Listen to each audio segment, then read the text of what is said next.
Kami hadir di sini atas perintah dari Presiden Republik Indonesia melalui Kepala Staf Angkatan Laut. Bayangkan saya hanya ngomong PIK 2 saja di podcast, itu saya harus mendapatkan intimidasi. Ini proyek masa lalu yang masih ada kaitannya dengan Presiden masa lalu, katakanlah gitu ya kira-kira. Meskipun keterkaitannya seperti apa kan saat ini belum clear, belum jelas. Karena memang belum ada statement resmi kan yang menyatakan bahwa ini siapa gitu. Tapi kuat dugaan ini adalah ada kaitannya dengan proyek strategis nasional. Baru berani sekarang untuk menyebut nama-nama itu. Memangnya kondisi apa yang berbeda sekarang dibandingkan dulu, Bang?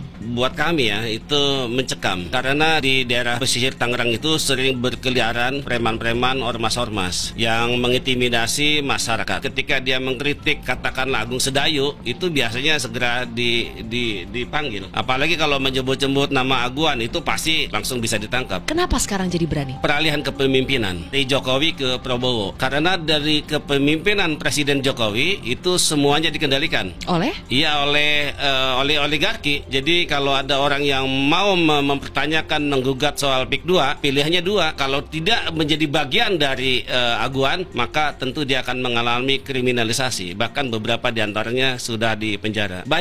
Itu. Kalau saya sebutin di sini, nanti saya dituntut undang-undang IT nanti. Itu. Kenapa tiba-tiba yang mencabut itu adalah TNI Angkatan Laut? Kenapa tiba-tiba Presiden mengatakan 3 perintah yang very clear?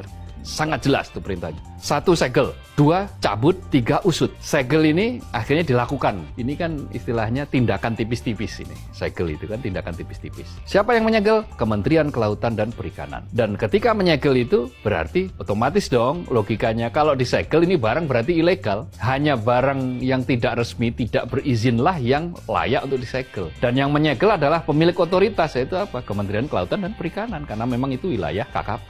Nah, disegel. Tapi mengapa harus menunggu 20 hari? Nah, orang lalu pikiran liar orang macam-macam. Wah, ini kelamaan 20 hari ini. 1, untuk memberikan alibi. 2, untuk mengarang cerita, bisa jadi kan? Atau bahkan yang ketiga, membuat publik lupa kan, kira-kira begitu. Lupa dengan kasus ini, ketika kasus ini sudah lerem, baru dibongkar, diem-diem. Ada kasus baru lagi yang menumpuk. Kasus gitu lagi kan. menumpuk, akhirnya kelupaan ini. Ini siapa sebetulnya? Proyek apa ini?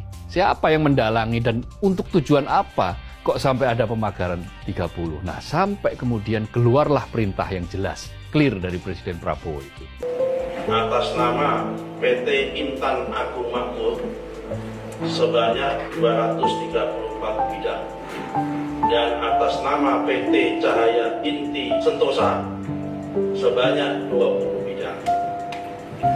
Kemudian atas nama perseorangan sebanyak 9 bidang. Ya, ini saya lagi di Bekasi. Desa apa sih, Pak? Desa Segarajaya. Nah, ini yang pagar laut yang ramai dibicarakan. Ada 2 perusahaan menguasai laut seluas 800 hektar. Dan kedua-duanya membangun pagar laut tanpa izin untuk melakukan upaya merubah area laut menjadi darat. Kemudian kalau dari apa yang disampaikan oleh pengacaranya, bahwa ini akan membangun pelabuhan laut dan sentra pengolahan ikan. Dan pengacaranya juga sebenarnya teman saya dekat, ini paling idealis. Karena orang idealis ketika salah, susah ngebelanya. Oh, pokoknya saya salah nggak, Bang? Salah. Minta maaf. Ini melanggar nggak? Melanggar Melanggar ya. Kalau besok ternyata izinnya tidak keluar, saya bongkar. Sedia nggak? Sedia. Udah tuh, kalau walaupun pengacara gondrong tapi hatinya melau. Kalau salah ngaku salah, jangan ngotot. Ya, pokoknya kita sama-sama bekerja untuk Republik ini. Yang salah kita katakan salah, yang benar kita katakan benar. Dan semua bekerja untuk kepentingan rakyat. Ya, cuman posisi kita yang berbeda. Terima kasih. Munculnya pagar laut yang membentang sejauh 30 km di wilayah pesisir Tangerang dan Bekasi masih menjadi misteri. Teka-teki pembuat pagar tersebut hingga kini masih dipertanyakan. Prabowo memerintahkan TNI Angkatan Laut atau Marinir untuk segera menyegel dan membongkar langsung aktivitas pemagaran laut ini. Keberadaan pagar bambu yang diduga dipasang tanpa izin ini menimbulkan kekhawatiran terkait dampaknya terhadap ekosistem laut serta kehidupan nelayan setempat. Pagar tersebut pertama kali terdeteksi pada Agustus 2024 lalu dengan panjang awal sekitar 7 km. Meski telah mendapat peringatan dari Kementerian Kelautan dan Perikanan, pemasangan pagar terus berlanjut hingga panjangnya mencapai lebih dari 30 km dalam kurun waktu 5 bulan. Selain di pesisir Tangerang, fenomena pagar laut juga terdeteksi di wilayah pesisir Bekasi. Hal ini kembali viral di platform media. Salah satu video menunjukkan pagar laut di Bekasi tampak sudah diurung dan tampak membentang cukup panjang di perairan Bekasi, tepatnya di wilayah Tarumajaya. Kenapa antar nunggu 20 hari segala macam? Udah itu melanggar cabut. Toh ketika masyarakat melanggar jangankan urusan misalnya pagar sampai 30 km lebih, nyuri kayu aja langsung dihukum. Gitu kan? Kayu aja di hutan lindung dihukum langsung. Maksudnya kok nggak dilakukan itu? Gitu kan? Ini nunggu apa gitu?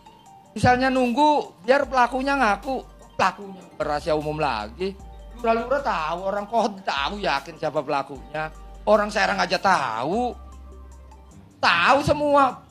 Bupati tahu. Enggak tahu pura-pura, enggak mungkin enggak tahu. Ini memunculkan perdebatan antara komunitas nelayan dan keluh kesah itu disampaikan oleh salah satu perwakilan nelayan di sana, yaitu nelayan Khalid namanya.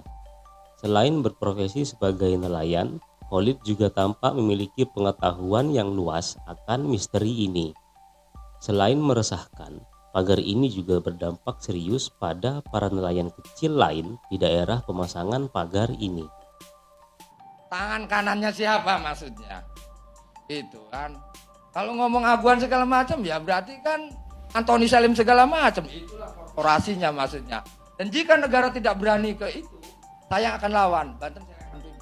Benar sama-sama nelayan, tapi kan situasinya yang berbeda, Pak. Mungkin yang dirasakan Kang Khalid merasa terganggu, tapi kalau nelayan-nelayan kami itu tidak, Pak. Mereka tetap beraktivitas seperti biasa. Ya.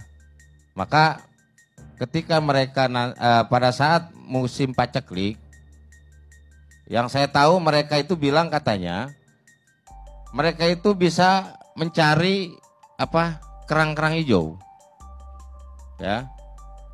Sehingga itu bisa menambah penghasilan atau menjadi penghasilan para nelayan ketika di masa musim paceklik. Tapi saya memang apresiasi kepada Kang Khalid ya, luar biasa ini seorang nelayan hebat gitu, berwawasan tinggi gitu ya. Saya nggak sampai apa yang tadi dia sampaikan itu, ini saya bingung nyernanya Kang. Saya bingung bener. Saya tadi sampai ada PSN sampai PIK 2. Oke lah saya misalnya PIK 2 tahu, cuma kan tulisannya doang. Dan korporasi juga saya nggak tahu. Saya pernah dengar tapi kan saya nggak tahu orangnya. Kan nanti kalau saya ngomong salah kan juga salah lagi. Kan gitu.